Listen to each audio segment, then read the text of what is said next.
اعوذ باللہ من الشیطان الرجیم بسم اللہ الرحمن الرحیم ان الحمد للہ نحمدہ ونستعینہ ونستغفرہ ونعوذ باللہ من شرور انفسنا ومن سیئات اعمالنا من یہدہ اللہ فلا مضل لہ ومن یضلل فلا ہادی لہ واشہد ان لا الہ الا اللہ وحدہ لا شریک لہ واشہد ان محمدا عبدہ ورسولہ اما بعد فإن خير الحديث كتاب الله وخير الهدي هدي محمد صلى الله عليه وسلم وشر الأمور محدثاتها وكل محدثات بدعة وكل بدعة ضلالة وكل ضلالة في النار.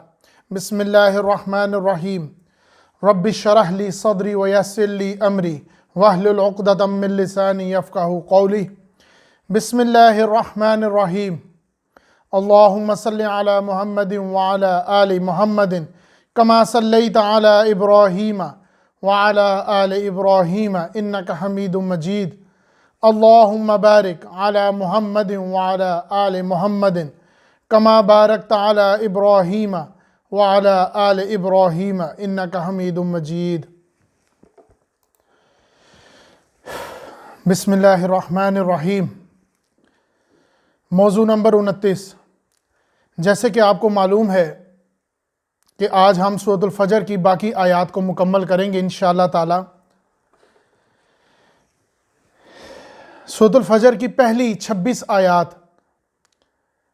جو میں پہلے ہی بیان کر چکا ہوں، ان لوگوں کے بارے میں ذکر ہے جو مشرکین مکہ تھے اور جن کا طرز زندگی درست نہیں تھا، اور دولت کی پستی، دولت سے محبت جس کی وجہ سے ان کے اندر اخلاق کی پستی، اور اس وجہ سے انہوں نے دین کے خاص کر حج سے متعلق جو آیات میں نے بیان کی تھی اس کی اصل روح کو وہ ضائع کر چکے ہوئے تھے، اور نماز کی بھی اصل روح کو ضائع کر چکے ہوئے تھے. یہ وہی پس منظر ہے جو میں اکثر ہزاروں دفعہ اپنے بیان میں بار بار ایک دفعہ بیان کرتا ہوں.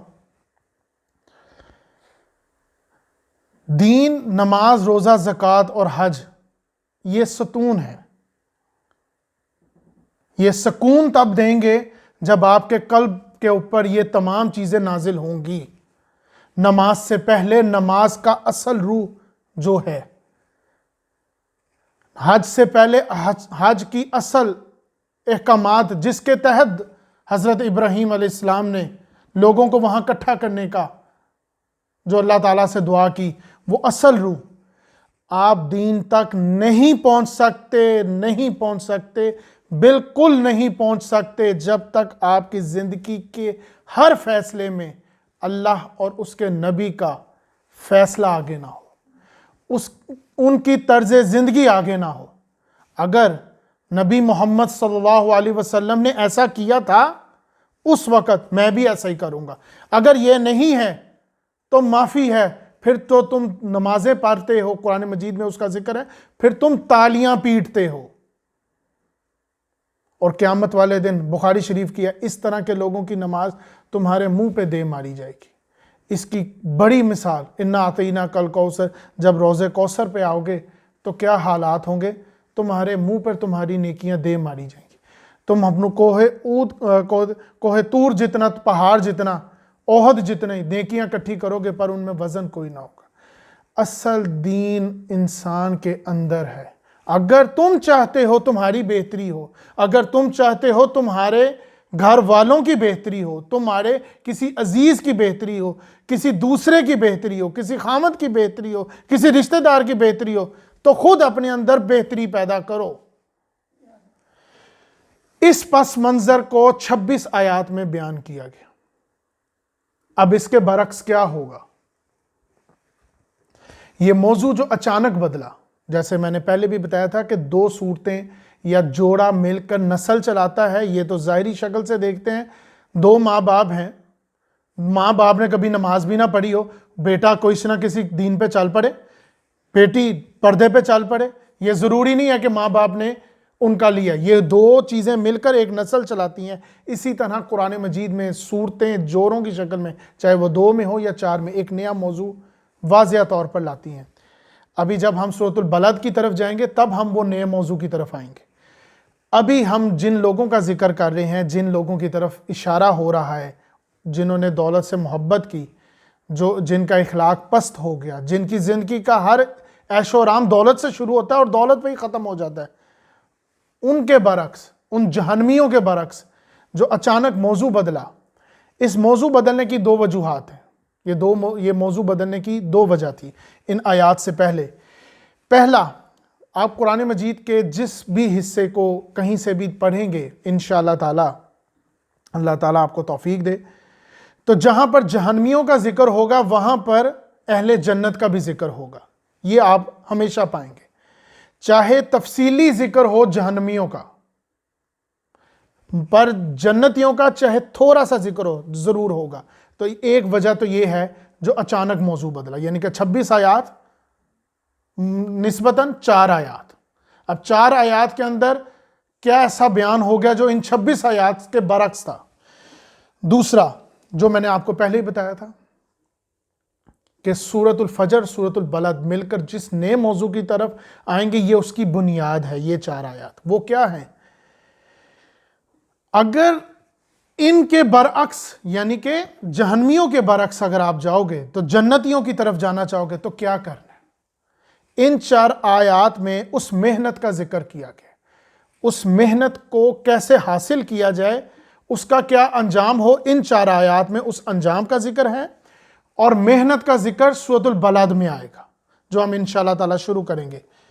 تو یہ وہ 4 آیات ہیں جو سورۃ البلد کو بتائیں گی، یا یہ دوسرے الفاظ میں کہا جائے سورۃ البلد میں وہ کام بتایا جائے گا، وہ محنت بتائی جائے گی، وہ طریقہ کار، وہ اسلوب بیان کیا جائے گا جس سے حاصل کیا جائے گا سورۃ الفجر کی آخری 4 آیات کا. یہ وہ انجام حاصل کیا جائے گا. تو وہ کیا انجام ہے؟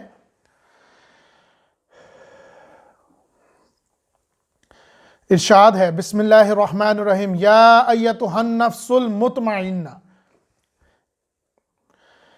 انسان اس نفس تک پہنچ جائے گا، اس نفس تک مکمل ہو جائے گا، اس کا نفس مطمئن ہو جائے گا، وہ اپنے رب سے راضی ہو جائے گا. جیسے کہ سورۃ آل عمران آیت نمبر 28، وَيُحَذِّرُكُمُ اللَّهُ النَّفْسَ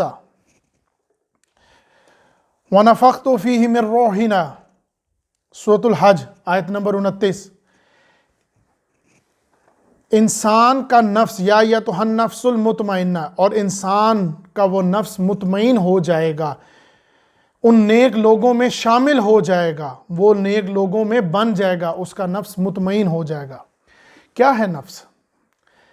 نفس کو قرآن مجید کے اندر اللہ تعالیٰ نے اپنے لیے بھی استعمال کیا ہے لفظ. جیسے سورۃ آل عمران آیت نمبر 28، یہ میں پہلے غلطی سے بول گیا تھا، وَيُحَذِّرُكُمُ اللَّهُ نَفْسَ، اللہ تعالیٰ نے تمہیں اپنی ذات سے ڈرایا. نفس کا لفظ اللہ تعالیٰ نے اپنے لیے بھی استعمال کیا.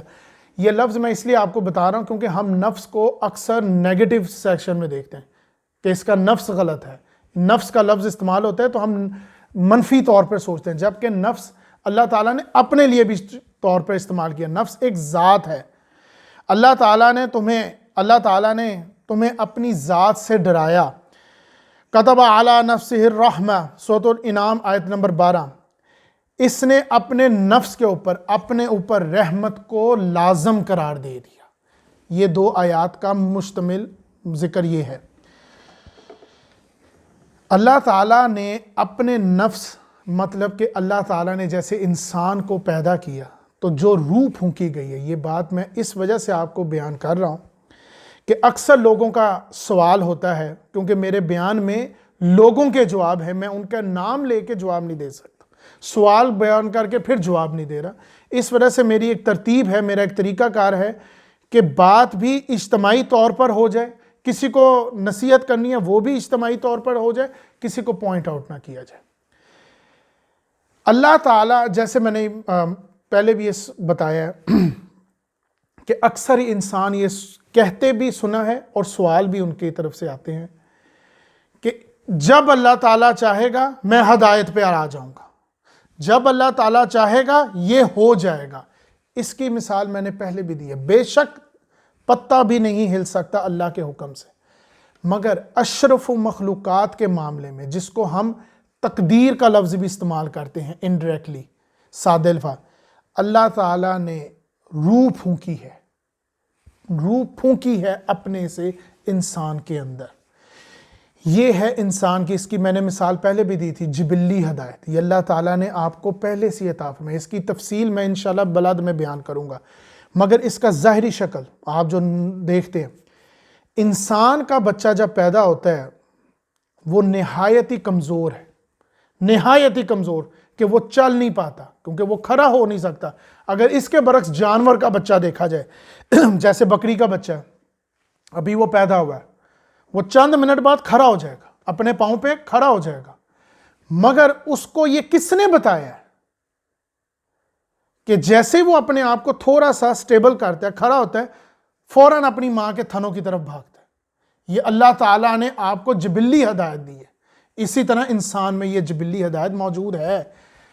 ہدایت انسان میں موجود ہے، بس اپنے قلب کے اوپر سے وہ نفس ہٹانا ہے. یہ نفس جو شیشے کا لفظ، میں نے نفس کو اصل میں شیشے کا شکل اختیار کی ہے کہ نفس کیا ہے، مجھے لگتا ہے یہ ایک شیشہ ہے. یہ شیشہ کس چیز کا ہے؟ جس میں انسان اپنے آپ کو نکھارتا ہے، اپنے آپ کو سنوارتا ہوا دیکھتا ہے. جیسے ایک شیشے کے اندر وہ اپنے آپ کو، جس طرح ایک عورت ہے تو وہ نہیں انالیسس کر سکتی کہ میں نے میک اپ کیسے کرنا ہے یا میں کیسے لگتی ہوں، وہ اپنے آپ کو شیشے میں دیکھتی ہے. تو یہ شیشہ میرے مطابق، میری رائے یہ ہے کہ یہ ایک نفس اصل میں شیشہ ہے. جب یہ شیشہ ٹوٹ جائے گا، میں جیسا ہوں میرے رب نے مجھے ایسے ہی رکھنا ہے. اس میں نے کوئی تبدیلی نہیں کرنی، کوئی میں نے یہاں کچھ نہیں لگانا. ہاں اپنے خامن کی خاطر وہ بات علیحدہ ہے، اس کو اس طرف مت لے کے جائیے گا. تو نفس جب تک انسان کا نہیں ٹوٹے گا، مجھ پہ یہ چیز ایسی ہے، یہ میرے رب نے مجھے بتانا ہے، یہ میں نے سنت رسول کی ہے، مجھے اس کا نہیں علم ہے. مجھے نہیں پتا کہ یہ میری شادی ہوگی کہ نہیں ہوگی. میری ماں نے کہہ دیا کہ پردہ کر لیا، تو جوانی میں بیمار ہو گئی ہے، اپنے آپ کو کس طرح کا روگ لگا بیٹھی ہے. اب تو گانے بھی نہیں سنتی، ہماری محفل میں تو جڑ کے نہیں بیٹھتی، تو بائیک آؤٹ کر گئی ہے ہمارے ساتھ. تو معاملہ کچھ اور ہے. جب تک یہ نفس کا شیشہ نہیں ٹوٹے گا، تب تک انسان اپنے قلب کے اوپر سے وہ مٹی نہیں ہٹا سکتا. اور یہ روح اللہ تعالیٰ کی پہلی ہدایت ہے جو اللہ تعالیٰ نے اشرف مخلوقات کے معاملے میں دے دی گئی ہے. یعنی تمہاری تقدیر میں ہدایت ہے، پر تم خود محنت کرو گے تو یہ ملے گی. ہدایت اوپر سے نازل نہیں ہوگی، تمہیں آزمایا جائے گا. تمہیں اگر دولت دی ہے، اب تمہیں نیچے بھی لایا جائے گا. تو اللہ تعالیٰ نے اپنے نفس کے اوپر، اپنے معاملات پر اللہ تعالیٰ نے اب رحمت کو لازم قرار دے دی. کتب علی نفسہ الرحمہ، آیت نمبر 12 انعام، سورۃ الانعام. اللہ تعالیٰ نے اپنے اوپر رحمت کو لازم قرار دے دیا ہے اس وجہ سے کیونکہ وہ جانتا ہے کہ میں نے ان کے لیے ان کے اوپر رحمت کا کام کرنا ہے، غفور الرحیم رہنا ہے. مگر جب آخرت کا وقت آئے گا تو جو میں 26 آیات میں بیان کر چکا ہوں، ان کے ساتھ کیا ہوگا، جس کی مثال قوم عاد ہے، قوم سمود ہے. وہ میخوں والا فرعون دیکھو نہیں، جس کے میخیں اتنے بڑے جانوروں پہ جاتی تھی. ہم نے ان سب قوموں کے ساتھ کیا معاملہ کیا، عذاب آیا، کوڑوں کی شکل میں نازل ہوا. تو ان کے برعکس اگر تم محنت کرو گے تو یہ تم انجام پہ آؤ گے، کس کے؟ تمہارا نفس مطمئن کی طرف جائے گا. اللہ تعالیٰ نے اپنے اوپر یہ، اور تمہارے اندر اپنی جو روح پھونکی ہے، یہی اس کی سب سے پہلی ہدایت کی نشانی ہے. روح یا ہدایت کا پہلا حصہ یا پہلا سٹیپ یا بنیادی کام کیا کرتی ہے؟ اس کا مثبت کام یہ ہے کہ وہ خیر کی طرف بلاتی ہے، اور بدی کی طرف جب کوئی انسان جاتا ہے تو اس سے ملامت کرواتی ہے، جس کو نفس لوامہ بھی کہا گیا. تو نفس کے متعلق قرآن مجید میں 3 درجے بیان فرمائے ہیں. یہ 3 درجوں میں آپ ہیں، کہیں نہ کہیں فال کر رہے ہیں. اب آپ کہاں کر رہے ہیں یہ خود اپنے دل سے جانیں. پہلا نفس امارہ، یہ وہ نفس ہے جس سے آپ خود اپنے آپ کو دیکھتے ہو ظاہری شکل میں. نفس امارہ جو بھوک کا معاملہ ہے، جیسے انسان کو بھوک لگتی ہے تو اس کا نفس کچھ کھانے کو مانگتا ہے، پیاس لگتی ہے تو پانی کو مانگتا ہے۔ اب اس نفس کو کوئی شرم، عقل، شعور نہیں ہے، اس کو کچھ نہیں پتا حلال ہے کہ حرام ہے، اس کو بھوک لگی ہے بس کھانے کو چاہیے، اس کو کچھ نہیں پتا کہ یہ کیسا معاملہ ہے، یہ درست ہے کہ خراب ہے، مجھے یہ کوئی علم نہیں۔ یہ ہے نفس امارہ جس کے مطابق ہر انسان چل رہا ہے۔ اس کے بارے میں سورۃ النور آیت نمبر 40، ظلمات بعضها فوق بعض، اگر یہ نفس تم پر غالب آ جائے تو پھر اندھیرا ہی اندھیرا۔ نفس امارہ جس سے میں آپ انڈائریکٹلی کہہ سکتا ہوں کہ میں ہمیشہ کہتا ہوں بچو، تقوی اختیار کرو۔ کس سے؟ نفس امارہ، یہ بھی ایک حصہ بنتا ہے۔ تو نفس امارہ جس کو کوئی خیال نہیں کہ بھوک لگی ہے، کیا مانگنا ہے، حلال ہے کہ حرام، اس کو بس چاہیے کھانے کو، اس کے لیے کچھ بھی ہے۔ اب اسی طرح دولت کی بھوک۔ اس کے بعد آتا ہے نفس لوامہ۔ نفس لوامہ روح کی طرف، یا آپ یہ کہہ لو روح کا کیا کام ہے، نفس لوامہ کا کیا کام ہے، یہ ہدایت کا پہلا حصہ اوپر آ گیا۔ یہ دونوں ایک ہی متشابہ ہیں۔ یہ کیا کرتا ہے؟ یہ نفس وہ ہے کہ جب کوئی خواہشات غالب آ جائیں، کوئی انسان کا تقاضی معاملہ خراب ہو جائے، کوئی غلطی سرزد ہو جائے، کوئی بری حرکت ہو جائے، تو نفس لوامہ اس کو ملامت دیتا ہے، اس کو غلطی کے اوپر احساس دلاتا ہے۔ اگر انسان میں یہ ہے تو اس کا مطلب اس میں نفس لوامہ زندہ ہے، اور یہ انسان میں بائی ڈیفالٹ موجود ہے۔ یہ میں نے پہلے بھی بیان کیا تھا، ہدایت کی جو قسمیں بیان کی تھی، جبلی ہدایت، روحی ہدایت، پھر یہ نفس لوامہ کی، یہ بھی ایک ہدایت ہے۔ پھر انسان کا بلند معاملہ آ جاتا ہے، پھر جب وہ تبلیغ اور وحی کے معاملے میں چلا جاتا ہے، اوپر کے معاملے میں نفس لوامہ انسان میں موجود ہے۔ اس کی ایک ظاہری شکل جیسے آپ دیکھ سکتے ہو واضح طور پر، کافر ہو یا کسی بھی مذہب سے تعلق رکھتا ہو، یا کوئی بھی شخص ہو، دین پہ چلتا ہو یا نہ چلتا ہو، کوئی بھی شخص ہو، اس کو یہ بڑی اچھی طرح علم ہے کہ جھوٹ بولنا غلط بات ہے، وہ جانتا ہے بڑی اچھی طرح۔ اسی طرح وہ یہ بھی بڑی اچھی طرح جانتا ہے کسی کے ساتھ زیادتی کرنا بری بات ہے، وہ بہت اچھی طرح جانتا ہے کہ یہ فحاشی ہے، یہ غلط ہے، یہ نہیں کرنا، اس سے خرابی پیدا ہو جائے گی۔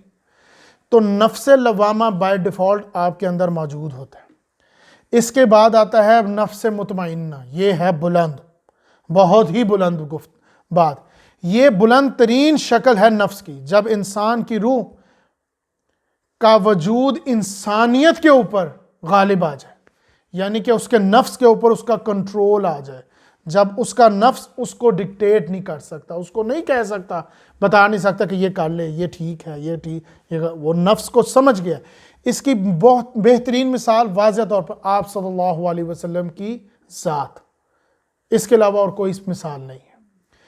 آپ صلی اللہ علیہ وسلم، اس کی حدیث ہے جو میں بیان کرنا چاہوں گا، آپ صلی اللہ علیہ وسلم نے فرمایا بخاری شریف کی کہ ہر انسان کے ساتھ ایک شیطان ہے۔ آپ صلی اللہ علیہ وسلم سے کسی نے ہمت کر کے پوچھ لیا، یا رسول اللہ کہ آپ کے ساتھ بھی شیطان ہے؟ تو انہوں نے جواب دیا، ہاں میرے ساتھ بھی شیطان ہے، پر میرا اس پہ پورا کنٹرول ہے، میں نے اس کو مسلمان کر لیا ہے۔ نفس ہے، شیطان ہے، پر میں نے اس کو اوپر کنٹرول کر لیا ہے، وہ مجھے بہکا نہیں سکتا، مجھے کوئی کہیں غلط طرف لے کے نہیں جا سکتا۔ مطمئنہ کی دو شکلیں ہم ظاہری طور پر دنیاوی معاملات میں دیکھتے ہیں۔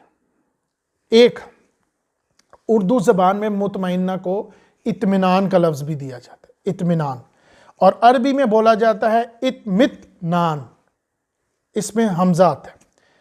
اطمینان انسان دو جگہوں سے حاصل کرتا ہے، مطمئنہ سے اطمینان کی شکل اختیار ہے۔ اطمینان انسان دو جگہوں سے حاصل کرتا ہے، پہلا ذہنی اطمینان، یا آپ یہ کہہ سکتے ہو ذہنی سکون۔ جیسے اس کائنات کے اوپر جب آپ مطمئنہ کی بات ہو رہی ہے تو ذہنی سکون کب حاصل ہوتا ہے انسان کا؟ جب وہ اس چیز کو، اس حقیقت کو مان لے کہ اللہ ہے، مجھے یقین ہے کہ میں نے اللہ کے پاس جانا ہے، میں نے اللہ کے حضور کھڑا ہونا ہے، میں وہیں سے آیا ہوں، میں نے وہیں جانا ہے۔ یہ جو شے ہے، یہ جو میرا رشتہ دار ہے یا میری یہ چیز، یہ جو شے ہے یہ میری نہیں ہے، یہ اللہ کی ہے۔ اِنَّ لِلَّهِ وَإِنَّا إِلَيْهِ رَاجِعُونَ، ہم سب یہاں سے آئے ہیں اور ہم سب لوٹ کر وہیں جائیں گے۔ اگر اس کے اوپر اس کا کنٹرول ہے تو وہ ذہنی سکون حاصل کرے گا۔ ذہنی سکون دولت اور آپ کی آپ کے عائشات میں نہیں ہے، ان معاملات میں نہیں شامل، آسائشوں میں، کہ آپ سوچیں کہ آپ کا ذہنی، یہ قرآن مجید کی نظر سے، ان کی روح سے بیان کر رہا ہوں کہ اطمینان، مطمئنہ کب انسان حاصل کرتا ہے؟ اس کی دو شکلیں ہیں۔ پہلا، جب وہ اس چیز پہ کنٹرول کر لے، ذہنی سکون۔ ذہنی سکون کیا ہے؟ اللہ ہے، میں نے لوٹ کر جانا ہے۔ اب اس کا کوئی مر جائے، کوئی رشتہ دار فوت ہو جائے تو ایک ظاہری ہے کہ وہ روتا ہے، دکھ کرتا ہے، مگر گلہ اور شکوہ نہیں کرتا، جس کا ذکر میں نے سورۃ الفجر میں بیان کیا کہ ہم نے اس کو طاقت دی، اب ہم دیکھتے ہیں کہ یہ اس کو کہاں خرچ کرتا ہے۔ اب ہم نے اس کو بیمار کیا، اب ہم دیکھتے ہیں یہ کہیں شکوہ تو نہیں کرے گا۔ اب ہم اس کو ذلیل کرتے ہیں، کیا اب اس معاملے میں تو نہیں شکوہ کرے گا، یہ پھر بھی قائم ہے۔ تو ذہنی سکون کب انسان حاصل کرتا ہے؟ جب وہ اس چیز پر اطمینان حاصل کر لے کہ اللہ ہے اور میں نے اسی کے پاس لوٹنا ہے اور اس میں کوئی شک نہ رہے۔ یہ بہت ضروری بات ہے۔ اس شک کا لفظ قرآن مجید میں سورۃ الجاثیہ آیت نمبر 32، اِنَّا ظُنُّ إِلَّا ظَنًّا وَمَا نَحْنُ بِمُسْتَيْقِنِينَ، بس ایک گمان سا ہوتا ہے پر ہمیں یقین کوئی نہیں ہے، یہ معاملہ اس کے ساتھ نہ ہو۔ یہ سورۃ الجاثیہ کے اندر ہے۔ اس کی ایک شکل سورۃ القاف میں بھی ہے، میں مانتا ہوں قیامت ہے پر مجھے یقین کوئی نہیں ہے۔ بلکہ اس کا رد عمل کیا ہونا چاہیے؟ سورۃ الحجر آیت نمبر 15، سورۃ الحجرات آیت نمبر 15، انما المؤمنون الذین آمنوا باللہ ورسولہ ثم لم یرتابوا، اے ایمان والے تو وہ ہیں جنہوں نے اللہ اور اس کے رسول کو دل سے مان لیا، پھر اس پر کوئی شک نہ کیا۔ یہ ہے وہ شک کا لفظ، اس وجہ کہ اس کو بیان بھی کیا ہے۔ ذہنی سکون حاصل کرنا چاہتے ہو، آپ کی عمر کا کوئی تقاضا نہیں۔ 70 سال کی عورت ہو تو وہ یہ ضرور کہہ سکتی ہے کہ پردے کا معاملہ ہے، مجھے کس نے دیکھنا ہے، پر ذہنی سکون حاصل نہیں کر پائے گی جب تک اس کا اطمینان نہ ہو۔ تو عمر کا کوئی تقاضا نہیں ہے، دین کا کسی کو علم نہیں ہے کب کس پر ہدایت آ جائے۔ تو جب تک اپنے قلب کے اوپر اس کو اس بات کا یقین نہیں ہوگا کہ میں نے قیامت والے دن اپنے رب کے آگے کھڑا ہونا ہے اور جواب دینا ہے، جو آج میں فحاشی یا بے پردگی یا زنا خوری، میں مرد حضرات کی بھی بات کر رہا ہوں، یہ کر رہا ہوں، تب تک وہ اپنے ذہنی سکون نہیں حاصل کر سکتا۔ اسی طرح دوسرا سکون، قلبی سکون، اب ذہن سے قلب پہ آگے، قلبی سکون یا قلبی اطمینان، یہ دونوں لفظ ہیں۔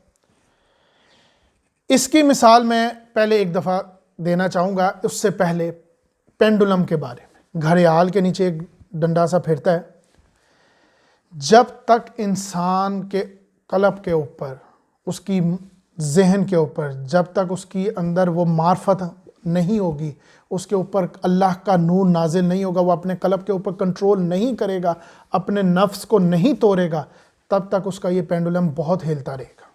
مفسرین کے مطابق واضح طور پر کہ جب انسان کے پاس دولت آتی ہے تو وہ آکر پیدا ہو جاتی ہے، جس کا ذکر میں نے سورۃ الفجر کی شروع میں بھی بیان کیا کہ دولت پرستی تھی ان کے پاس۔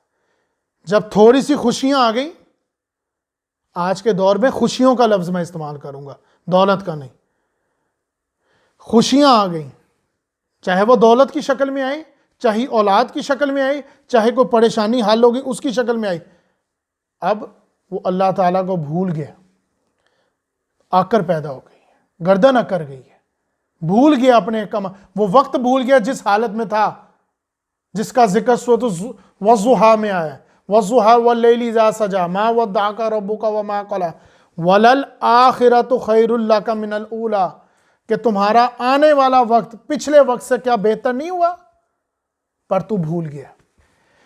تو جب یہ پینڈولم ہلتا ہے، کب ہلے گا؟ جب اس کے دل کے اوپر اس کے نفس پہ کنٹرول نہیں ہوگا. نہیں یہ میں نے نہیں کرنا، یہ اللہ نے منع کیا ہے، یہ مسلمان کا کام نہیں ہے، یہ میرے نبی کا کام نہیں ہے، تب تک یہ پینڈولم ہلتا رہے گا. اور اگر اس کے اوپر کنٹرول ہو گیا یہ ہلنا بند کر دے گا، اور جب یہ ہلنا بند کر دے گا تو وہ اپنے قلب کے اوپر اطمینان حاصل کر لے گا اور اس کے اوپر کنٹرول کر لے گا. اس کی ایک مثال اس چٹان جیسی ہو جائے گی جب انسان کے قلب کے اوپر کنٹرول آ جاتا ہے کہ ایک سمندر بڑے جوش و خروش سے تھاپے لگا رہا ہے، زور زور سے لگ رہا ہے چٹان کو، پر اس چٹان کو کوئی فرق نہیں پڑ رہا. ایک پتھر آئے گا، وہ اس کے ساتھ ماتھا پھوڑے گا اور ٹوٹ کے نکل جائے گا، پر اس چٹان کو کچھ نہیں ہوگا، وہ ہیلا رہے گا، وہ مضبوط رہے گا. یہ ہے ایک اس انسان کا، جب یہ تمام چٹانوں کی شکلیں اس کی شکل میں تیار ہو کے کھڑا ہو جائے گا، پہلا ذہنی سکون وہ حاصل کر لے گا کہ یہ سب اللہ کا ہی ہے. اگر کچھ آیا ہے تو اللہ نے دیا ہے، یہ بھی میرے لیے امتحان ہے. اگر یہ کچھ جا رہا ہے تو تب بھی میرے لیے امتحان ہے. اور پھر شیطانی معاملات آئیں گے، کئی چیزیں نظر آئیں گی اور ان کے آگے چٹان بن کے کھڑا ہوگا. جب یہ سارا کام ہوگا تو تب انسان اس مطمئنہ کے نفس پر قابل ہو جائے گا، پھر وہ اس کے اوپر واضح ہو جائے گا جب وہ تیار ہو جائے گا. اکثر میں لوگوں کو یہ سنتا ہوں کہ ہمارا بچہ، ہماری اولاد فلاں ملک کے ہیں، وہاں پر اللہ تعالیٰ ان پہ رحمت فرمانا، وہ ان ملک کافروں کا ہے یا کسی کا بھی ہے تو اللہ تعالیٰ وہاں پر اس کو رزق دے رہا ہے. تو اللہ تعالیٰ یہ یقین، وہ یقین نہیں ہے کہ اللہ تجھے رزق دے گا، یہ یقین نہیں ہے. اس کو صرف یہ یقین ہے وہاں چلا جا فلاں کر لے ہو جائے گا. یہ انشاءاللہ کا لفظ کیوں بولا گیا قرآن مجید میں؟ یہ یقین کی وجہ سے کہ تمہارا یقین پختہ نہیں ہے. یہ یقین کب پختہ ہوگا؟ جب تم اپنے ذہن کے اوپر کنٹرول کر لو گے، اپنے نفس پہ کنٹرول کر لو گے، اور پھر اسی طرح تم اپنے قلب پہ جب کنٹرول کر لو گے. اسی طرح جب انسان، میں اکثر لوگوں کو کہتا ہوں تیار رہو. کس کام کے لیے؟ آج تمہاری والدہ زندہ ہے، کل کو فوت ہو جائے گی تو ہاں دکھ تو ہوگا، مگر تیار ہو. کل کو جب اپنی والدہ کو یا اپنے والد کو، اپنے کسی عزیز و کار کو دوزخ میں اتارنے لوگوں گے تو وہ حدیث تمہارے دماغ میں نہیں آئے گی؟ جب آپ صلی اللہ علیہ وسلم نے فرمایا کہ میں دعا مانگنے لگا تھا اپنے رب سے کہ ان کو، میرے ایمان والوں کو، مسلمانوں کو قبر کا عذاب سنوا دے، دکھا نہ دے، سنوا دے، تو تم لوگ، میں نے پھر یہ دعا اس لیے نہیں مانگی کہ کہیں تم اپنے بھروں کو دفنانا نہ چھوڑ دو.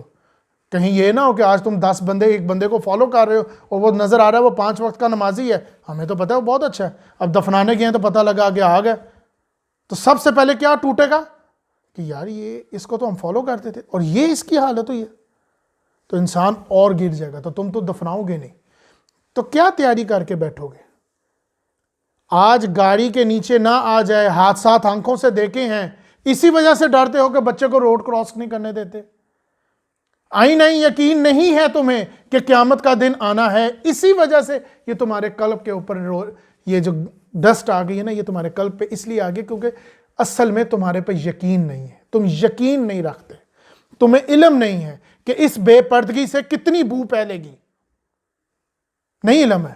اس مرد کو یقین نہیں ہے کہ اس دولت کی ہوس میں میں کتنا گھس چکا ہوں اس دلدل میں جس سے میں باہر نہ نکل پاؤں گا. اور ان انسانوں کا حال یہ ہے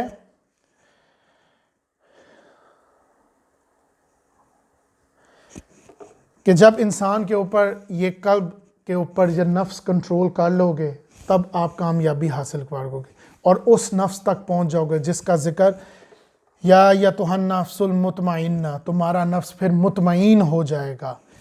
اور ارجعی الی ربک راضیۃ مرضیہ، اب ان لوگوں کی جن لوگوں کا نفس مطمئن ہو گیا، اب جو لوگ کامیاب ہو گئے ہیں، جنہوں نے اپنے نفس پر کنٹرول کر لیا، اپنے ذہن کی حقیقت کو مان لیا، سمجھ لیا کہ یہی ہے حقیقت، سب جھوٹ ہے، باقی دنیاوی معاملات کے بعد اقتدار اب ادھر بھی رکھنا ہے. جیسے 9 to 5 میں نے دنیا کو دیا نا، اور پوری ذمہ داری سے دی ہے، ڈر کے دی ہے، خوف سے دی ہے، جوابات سے ڈرتے ہوئے دی ہے، کہیں میرے سے میرا باس نہ مجھ سے یہ پوچھ لے، میری ماں مجھ سے یہ نہ پوچھ لے، میرا باپ نہ مجھ سے پوچھ لے حلال کما رہا ہے حرام کما رہا ہے۔ اب یہ 9 to 5 میں نے اگر ادھر دیا ہے، اب 5 to اگلے 9 کا کون حساب دے گا؟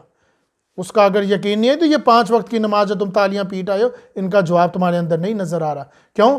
ایک طرف تم اہدنا الصراط المستقیم، تو دوسری طرف کہاں گیا وہ راستہ؟ تو اب جب یہ تم حاصل کر لوگے، اچیومنٹ کر لوگے، ان 26 آیات کے اندر جو جہنمیوں کا ذکر آیا، اور مطمئن حاصل کر لوگے اپنے نفس پر، تم کامیاب ہو جاؤ گے، تو پھر تمہارے ساتھ کیا معاملہ آئے گے؟ اب وہ تحفے طوائف تمہیں دیے جائیں گے۔ ارجعی الی ربک راضیۃ مرضیہ، اپنے پروردگار کی طرف تم یوں لوٹو گے جیسے وہ تم سے راضی ہوگا اور تم اس سے راضی ہوگے۔ وہ تمہیں اس طرح خوش آمدید کہے گا، وہ تمہیں قرآن مجید کی آیت بینہ آیت نمبر 8، رضی اللہ عنہ ورضوا عنہ، رضی اللہ عنہم ورضوا عنہ، اور اللہ تعالیٰ اس سے خوش ہوگا اور وہ اللہ سے خوش ہوگا۔ اس کا ذکر میں نے پہلے بھی بیان کیا ہے کہ وہ میدان حشر میں سب سے پہلے تو وہ دنیا میں، سب سے پہلے وہ دنیا کے اندر اسی جگہ پر، اسی مقام پر جب وہ موت اس کو آئے گی تو یہ موت اس کے لیے پریشانی نہیں ہوگی، وہ خوش ہوگا۔ جیسے جیسے آپ صلی اللہ علیہ وسلم نے فرمایا، جب ان کی بیٹی حضرت فاطمہ الزہرا نے پوچھا کہ یا رسول اللہ آپ تو اللہ کے نبی ہیں اور آپ نبی ہونے کے باوجود اتنی پریشانی سے گزرے، کیونکہ آپ صلی اللہ علیہ وسلم کا آخری وقت جو ہے، یہ کسی عام بندے کا ذکر نہیں کر رہا، میں اس بندے کا ذکر کر رہا ہوں جس نے کھانا درمیانے طریقے سے کھایا، پورا ڈاکٹر طریقے سے زندگی گزاری، آپ یہ بھی کہہ سکتے ہو۔ لوگ کہتے ہیں نا یار کم کھاؤ کولیسٹرول نہیں ہوگا، بڑھاپا آپ کا اچھا گزرے، تو اس ایک ایسا شخص جس نے سب جگہ پر میانہ روی رکھی، تقوی رکھا، اور خاص کر اب وہ اللہ کا رسول ہو، اللہ کا سب سے بڑا نبی، اور وہ ان حالت میں آپ صلی اللہ علیہ وسلم تھے آخری وقت میں کہ وہ آپ صلی اللہ علیہ وسلم اٹھ نہیں سکتے تھے، تو آپ صلی اللہ علیہ وسلم سے آپ کی بیٹی نے پوچھا کہ یا رسول اللہ آپ تو اللہ کے نبی ہیں، پھر بھی آپ کے ساتھ اتنی مشکل پیش آ رہی ہے کہ آپ اٹھ نہیں سکتے۔ آج کروڑ پتی ہو، میں اس کو کہتا ہوں کمپیئر کر کے دیکھو، تو وہ اپنے ارد گرد ہزاروں وینٹیلیٹر لگوا لے گا، ہزاروں نرسیں کھڑی کر لے گا کہ مجھے کھڑا کر کے رکھو، مجھے کھڑا کر دو، کیا لینا ہے دولت اور کتنی چاہیے، مجھے کھڑا کر دو، مہنگی ترین خوراک کھائے گا، انہوں نے تو نہیں کھائی، کون سی مہنگی ترین کھائی؟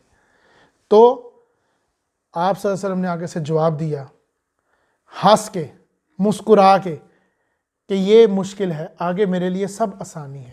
تو جب آپ کے نفس کے اوپر یہ چیز حاصل ہو جائے گی، آپ کے نفس لوامہ، آپ کے نفس امارہ کے اوپر یہ کنٹرول حاصل ہو جائے گا، آپ کا نفس جب مطمئن ہو جائے گا انشاءاللہ تعالیٰ، کوشش کرو، تو پھر آپ یوں اچیومنٹ کرو گے کہ آپ دنیا کے اندر جو عذاب آپ کو ارد گرد مشکلیں نظر آ رہی ہیں، ان حالات میں آپ کو سب سے پہلے فرشتے لینے آئیں گے، خوش آمدید کہیں گے۔ بخاری شریف میں ہے، پھر آپ کی روح ایک آسمان سے دوسرے آسمان میں جانے لگے گی تو فرشتے آگے کھڑے ہوں گے دروازے پہ، سب سے پہلے پوچھیں گے یہ اتنی خوشبو کہاں سے آ رہی، یہ اتنی پاک روح کون ہے؟ تو وہ جواب دیں گے کہ یہ اللہ کا راضی بندہ ہے، یہ اللہ اس سے راضی ہو گیا، تو دروازے کھولو اس کے لیے، اور پورے راستے میں کوئی ہے ایسا پرفیوم جو 2 کلومیٹر تک خوشبو پھیلا دے؟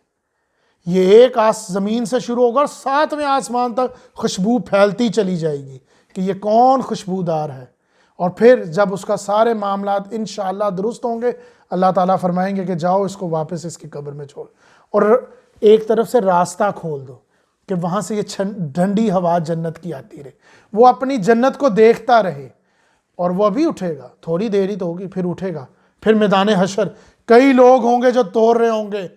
ابھی بھی اگر آپ دیکھو کچھ سالوں پہلے تو حالات دیکھو میدان حشر میں کیا حالات ہوتے، تو وہ میدان حشر میں بڑا اطمینان سے کھڑا ہوگا، زمین تپ رہی ہوگی ان کے لیے، زمین گرم ہوگی ان کے لیے، اور کئی عورتیں ہیں جو بے پردہ ہیں، جو میں نے پہلے کہا تھا، ان سے تو بوئیں آ رہی ہوں گی ہزاروں کلومیٹر، اور جو بے حیا مرد ہیں ان کے ساتھ حد سے زیادہ ظلم ہو رہا ہوگا، اور ایک ہوں گے جو اطمینان سے اپنے رب کو دیکھ رہے ہوں گے کہ ابھی میری باری آنے والی، بس تھوڑی دیر، ابھی تو میں سو کے اٹھاؤں، اور اللہ تعالیٰ ان پہ اپنے عرش کا سایہ کر کے کھڑا ہوگا، فرشتے ان کے لیے مبارکباد کریں گے، اور وہ پھر داخل ہوں گے، فَادْخُلِي فِي عِبَادِي، پھر اللہ تعالیٰ ان کو کیا کہے گا؟ شامل ہو جاؤ میرے نیک بندوں میں۔ اب یہ کون نیک بندے ہیں؟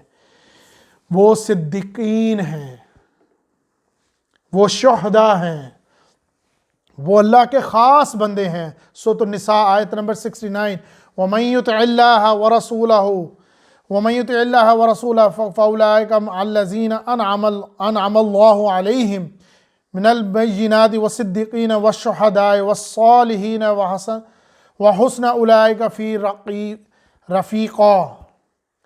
وہ تو، اور جو لوگ اللہ اور اس کے رسول کی اطاعت کریں گے تو ان کے ساتھ یوں معاملہ ہوگا کہ وہ شامل ہوں گے انبیاء کے ساتھ، صدیقین کے ساتھ، شہداء کے ساتھ، صالحین کے ساتھ، اور ان کے لیے کیا ہی بہترین معاملات ہوں گے، کتنے اچھے معاملات ہوں گے، تخت لگے ہوں گے، بخاری شریف میں آتا ہے اونچے تخت لگے ہوں گے۔ اور ایک درجہ ہے، اب جب یہاں پر جنتیوں کا ذکر ہو رہا ہے تو پھر میں کیوں نہ ٹاپ کی جنت بتاؤں۔ اللہ تعالیٰ سب سے اونچی جنت، جنت الفردوس، جس کے اندر باقیاں بھی جنت ہوگی، باقیوں بھی لیول ہوں گے، جیسے کہ آپ دنیا میں ہم لوگوں نے لیول کریٹ کر کے رکھے ہیں۔ یہ ایک چھوٹا بندہ ہے، اس کے لیے 2 نوکر چاکر ہیں، ایک بڑا ہے، اس کے لیے 10 نوکر چاکر ہیں، اب اس کے لیے خان سامہ بھی ہے، اب اس سے بھی بڑا آ گیا تو وہ اور 10 خان سامے آ گئے۔ اللہ تعالیٰ نے اپنی جنت کے لیے بڑے سے بڑا کیا رکھا ہے؟ چھوٹی سے چھوٹی جنت کا جو اس کا ایریا ہوگا، اس کا جو جگہ ہوگی، وہ اس زمین سے لے کے آسمان تک ہوگی، اتنی بڑی جنت ہوگی، یہ سب سے چھوٹی بندے کی۔ اور جنت الفردوس کے اندر تخت تو لگے ہوں گے، بیٹھا بھی وہ اللہ کے حکم سے انشاءاللہ تعالی انبیاء کرام کے ساتھ ہوگا، شہداء کے ساتھ ہوگا۔ اب وہ جب اپنے رب سے مانگے گا کچھ پینے کے لیے تو اللہ تعالیٰ فرماتے ہیں، بخاری شریف میں آپ صلی اللہ علیہ وسلم نے فرمایا کہ میں اس سے خود پلاؤں گا۔ تو اس سے بڑی کیا اچیومنٹ ہوگی؟ کیا لینے آئے ہو دنیا میں؟ یہی وہ امتحان ہے، یہ کھیتی ہے، یہاں بیج بو، یہ ہے ضرورت، بیج بونے کے لیے محنت کرو، کر کے ٹانگیں تار کے سو جاؤ، اللہ تعالیٰ خود ہی اجر دے گا۔ اصل زندگی وہ قیامت کا دن ہے، وہ ہے مبارک دن، وہ ہے اصل دن جو آپ نے حاصل کرنا۔ یہ کب حاصل ہوگا؟ جب آپ کا یقین پختہ ہوگا، نہیں یہ غلط ہے، نہیں یہ میں نے نہیں کرنا، تب آپ کا یقین مختہ ہوگا، تب آپ یہ تمام چیزیں حاصل کر پاؤ گے، تب آپ داخل ہوگے بڑے لوگوں میں، نیک لوگوں میں۔ وَادْخُلِي جَنَّتِي، اور داخل ہو جا میری جنت میں۔ یہ میری جنت وہی ہے جنت الفردوس، اونچی جنت، باقی بھی اللہ تعالیٰ کی ہے مگر یہ بڑی جنت، تو تب آپ یہ اچیومنٹ حاصل کر سکتے ہو۔ وہ 26 آیات جو میں نے بیان کی، جن کے اندر ان قوموں کا ذکر ہے جو آج کے دور میں اور آنے والے کئی دوروں تک وہ اس جیسی قوم نہیں آنی، بڑی زوراور قوم تھی، قوم عاد، سمود۔ مگر آج آپ جس فتنے سے گزر رہے ہو، یہ سب سے بڑا فتنہ ہے۔ اگر آپ ان چیزوں کو اچیو کر جاؤ گے، اپنے اوپر کنٹرول پا لو گے، تھوڑی دیر کا تو کنٹرول ہے۔ ابھی زندگی کا ذرا معائنہ کرو، ایک 60-70 سال کی عورت معائنہ تو کرے، کیسے گزرے 60-70 سال اس کے؟ وہ ایسے ہی گئی، ابھی گزرے۔ تو تھوڑا سا تو وقت ہے، اور گزارو اللہ اور اس کے رسول کے احکامات کے مطابق، تاکہ یہ چیزیں آپ حاصل کر سکو، تاکہ آپ کا نفس مطمئن ہو جائے۔ باخدا بعد میں کوئی نہیں بچا سکے گا، حدید اور تیز کر دی جائے گی، ہم نامہ اعمال آگے آئیں گے، مگر قسم سے میں نے پھر بیان کیا ہے، انشاءاللہ تعالی وقت آئے گا کہ جب میں سورۃ الزمر سناؤں گا کہ کیا حالت ہوگی مرنے کے وقت کی۔ باقی معاملات تو تب ہوں گے جب ہوں گے، میں صرف مرنے کے وقت کی۔ آج کے دور کی عورت دیکھے کہ اس کے 70 سال پہلے جو اس کے باؤ جداد تھے وہ کس عذاب سے گزر رہے ہیں، اور 70 سال ہو گئے وہ ابھی بھی گزر رہے ہیں۔ وہ تو اس کو انالیسس کر سکتی ہے نا، کیونکہ یہ دن اس کے ریگولر گزر رہے ہیں، وہ انالیسس کا. تو سوچو اس کے ماں باپ کتنے عذاب سے گزر رہے تھے جب انہوں نے دین کے آگے منہ پھیر لیا. وہ مائیں جنہوں نے اپنی بیٹیوں کو کچھ نہیں سکھا سکی سوائے صرف یہی کہ یہ کر لو، کیونکہ ان کو خود علم نہیں تھا، جدوجہد ہی نہیں تھی، کسی نے بیان ہی نہیں کیا. پر اللہ تعالیٰ قرآن مجید میں فرماتے ہیں ایک نہ ایک وقت ضرور تھا. کیا ایسا وقت نہیں آیا تھا سورۃ الحدید، کہ ایسا وقت نہیں آیا تھا تجھ پہ کہ تجھے پتہ لگ جائے کہ یہی درست ہے؟ پر تو نے کیا کیا؟ عزت کو چنا. تیرے مطابق یہی ہے عزت، تیرے مطابق اونچی کرسی یہی ہے عزت، نوکر چاکر یہی ہے عزت. تو اپنے نبی کو نہ دیکھ سکا. حضرت عائشہ رضی اللہ عنہ کا قول ہے کہ آپ صلی اللہ علیہ وسلم کی وفات کے بعد بھی آپ کے گھر چولہا زیادہ دیر نہیں گرم رہتا تھا، یعنی کہ آپ کے گھر کو کھانا پینے کا معاملہ اتنا بڑا نہیں تھا. یہ حضرت عائشہ کا قول ہے. تو آج کی عورت صرف اور صرف ایک چھوٹے سے فنکشن کے لیے کتنے ہزاروں لگاتی ہے، جواب دہی نہیں ہوگی. کیا کچھ نہیں کہنا؟ آج کی محفلیں ننگی ہے، غلطی مگر یہ حقیقت ہے، ننگی محفلیں آپ کی. تو کس قسم کی ننگی محفلیں جس پہ رحمت تو ہوگی نہیں. آج شادی بیاہ کے معاملات کو کیا دیکھتے ہیں؟ دعا دینے آتے ہو کس منہ سے؟ خود تو اپنا منہ دیکھو، جو بے پردہ ہے خود تو رحمت تو دے نہیں سکتے، کیا برساؤ گے آپ دوسرے کے اوپر دعائیں؟ تو یہ محفلیں آپ کی کیوں ایسی ہیں؟ کیونکہ اصل میں آپ کے قلب خالی ہیں، قلب پہ کوئی روشنی نہیں ہے، سب خالی پڑا ہوا ہے. تو یہ 4 آیات کیسے حاصل کرو گے؟ ان کا انجام کیسے پاؤ گے؟ کیسے حاصل کرو گے ان معاملات کو؟ جنت بے شک اللہ تعالیٰ کی طرف سے بالکل مشکل نہیں ہے. اس لیے تو قرآن مجید زیادہ تر ڈراتا ہے. جنت تو مشکل نہیں ہے. اگر دیکھا جائے تو کسی شخص نے حج کرنا ہے اور پیسہ نہیں ہے تو وہ حج کرنا چاہتا ہے تو کیا کرے؟ اپنی ماں کو ہی دیکھ لے، خدمت کر لے اس کی. اگر کوئی عورت یا کوئی لڑکی یا کوئی مرد کوئی صدقہ دینا چاہتا ہے اور پیسہ نہیں ہے، اپنی ماں کو دیکھ لے. اگر کوئی اچھا دن گزارنا چاہتا ہے، صبح کا دن صدقات سے شروع کرے. اگر کوئی عورت یا مرد جہاد کرنا چاہتی ہے اور اس کے پاس کوئی راستہ نہیں ہے کہ جہاد کہاں سے کرو، تو وہ اپنے ملازمین کے ساتھ نرمی سے پیش آئے. اگر ایک عورت یا مرد بڑھاپے کی وجہ سے روزہ نہیں رکھ سکتا، بیمار ہو، شوگر کا مریض ہوں، ہارٹ کا مریض ہوں، نہیں رکھ سکتا، تو جس کو روزہ رکھوا رہا ہے تو پوری خلوصت کے ساتھ رکھوائے اور خود بھی وہ کھائے جو اس کو کھلا رہا ہے. زکوٰۃ اربوں روپے دینے سے زکوٰۃ نہیں ہوتی، زکوٰۃ ذمہ داری سے ہوتی ہے. تو یہ چیزیں آپ حاصل کر سکتے ہو. اللہ تعالیٰ کی جنت مشکل نہیں ہے. میں نے ابھی آپ کو بتایا اللہ تعالیٰ نے اپنے اوپر کس چیز کو لازم کیا ہے؟ غفور الرحیم کو. وہ کہتا ہے کہ میرے اوپر مجبوری ہے، میرے نفس میں یہ ہے کہ میں غفور الرحیم ہوں، میں تو تمہارے لیے رحمان ہوں، میں تو رحمت برساؤں گا. کون ہے رحمت برسانے والا؟ پر وہ 3 بجے ٹانگے ٹانگ کے سویا ہوا ہے، نہ ماں کو ہوش ہے نہ باپ کو ہوش ہے، تو کہاں سے آئے گی رحمت؟ معذرت کے ساتھ 10 منٹ ہمارے پاس زیادہ لگ جائیں کسی دین کے معاملے میں تو ہمارے ماتھوں پر لکیریں بن جاتی ہیں. تو یہ دین کا معاملہ آئے گا؟ نہیں آئے گا. اللہ کی قسم جواب دینا پڑے گا، خدا کی قسم جواب دینا پڑے گا. وَالضُّحَىٰ وَاللَّيْلِ إِذَا سَجَىٰ مَا وَدَّعَكَ رَبُّكَ وَمَا قَلَىٰ وَلَلْآخِرَةُ خَيْرٌ لَكَ مِنَ الْأُولَىٰ. حقیقت تو یہی ہے، تمہارا کل کا دن آج کے دن سے بہتر ہے. یہ یقین ہے تو دلیل ہے. تو اللہ تمہارے لیے بیٹھا ہوا ہے، وہ تمہارے بندوبست کر رہے ہیں. نہیں تو تمہارے پاس کیا طاقت ہے خود تم کام پہ کہ گھر پہ آگ نہ لگ جائے. یہ اللہ تعالیٰ کہیں نہ کہیں سے تمہارے لیے نظام دار. اور تم نبی کی امت ہو. میں بار بار کہتا ہوں، شیشے میں تو شکل دیکھ لیتے ہیں، ماں باپ سے ڈر جاتے ہیں کوئی غلطی نہ کر جائے، بڑے طریقے سے چلنا ہے.